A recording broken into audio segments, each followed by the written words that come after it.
The best of the Morning X. 99X. The Morning X straight up. Let's go to Herman Darvig in New York City. You know, I always Autograph expert. always enjoy having you on. Always have interesting things. What did Frank Sinatra's death do to his autograph? What does any death do to those autographs? Well, in his Sinatra's case. autograph has always been valuable because he's part of American history. I mean, sooner or later, everyone dies. So while it might have come as a shock at the time, it wasn't really a surprise. He was ill, But it increased the value, not that much because it was way up there before then. When people collect autographs, some people just collect signatures. And basically a signature just proves that the person knew how to write his or her name.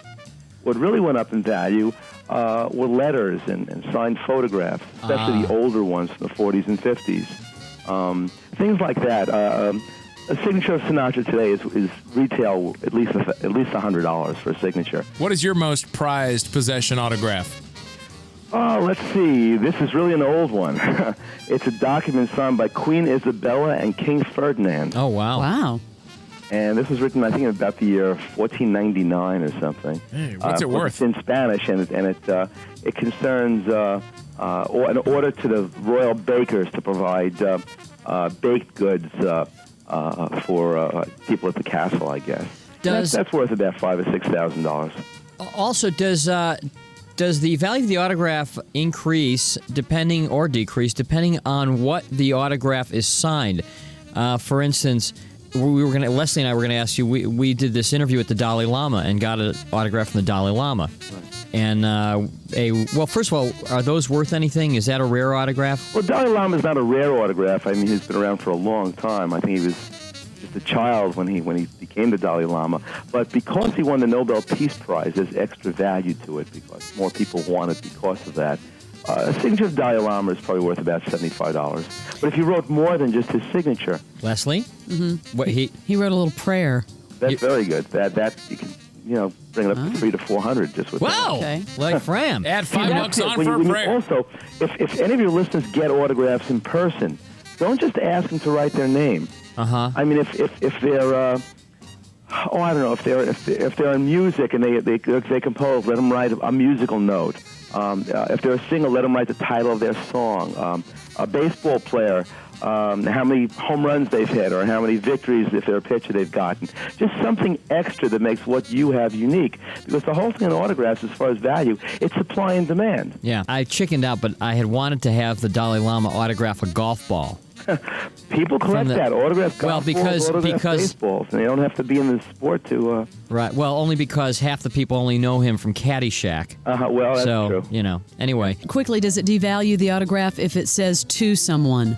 Like, Most to Jimmy. People think that, but if someone wants someone's autograph, they won't care. Okay. If it's someone who's alive, it will devalue it because they'd rather get without their name on it. But if you have a signed photograph of Franklin D. Roosevelt that says to someone else, well, fine. It was written to somebody else. Right, whatever. It's a piece. Let's go to the phones. Yeah. Hey, Jack. Hello? Jack, you're on. All right. I got a golf scorecard with President Ford's autograph on it. That's good. Ford is not that rare because he does sign autographs even through the mail, authentic autographs, and he left the White House over 20 years ago already. Time flies, and that's probably worth still about $120. There's a great connection of Ford and golf. Which of the living presidents has the autograph worth the most?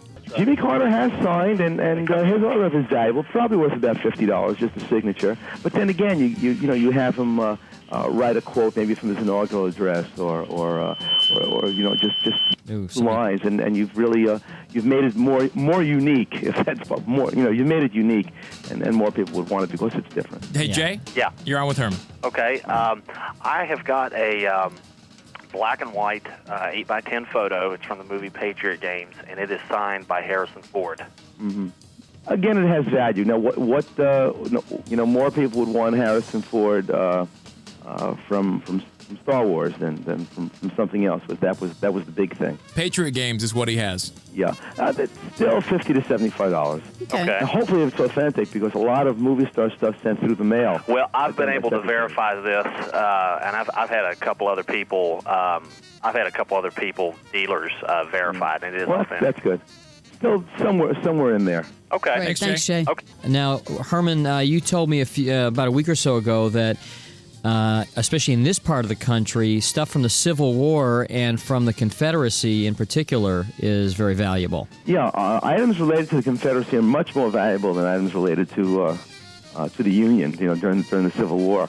In fact, a signature of Robert E. Lee is worth about 8 times as much as a signature of Ulysses S. Grant. And Grant was also President of the United States. Signatures of Lee sell for over $1,000. We're just talking about a signature on a piece of paper. Letters that had been written during the Civil War, we're talking about 5,000 to 10,000, and even more. Not only the generals, but the soldiers. A letter written by a soldier during the Civil War, a letter from the Confederacy, could be worth anywhere from $300 up to $3,000, depending on the content. I mean, if a Confederate soldier describes a battle, an important battle, we're talking about, big money there. And if he happens to mention someone important who was at the battle, I mean, Jefferson Davis was known to have gone to the battlefield at times. As he mentions, he saw President Davis there. We're talking about, big money. And this is even if the person who wrote it just signs "Your Brother Will" or something like that. Hey, Jake, Okay. you're on with Herman. Oh, hi. I have an autograph I was wondering about. I have an autograph of Ty Cobb on a book called The Rules of Baseball. Okay, That's another cool. famous Georgian. Wow, that's Ty cool. Cobb is very much in demand. And signed book, talking about $300, $400.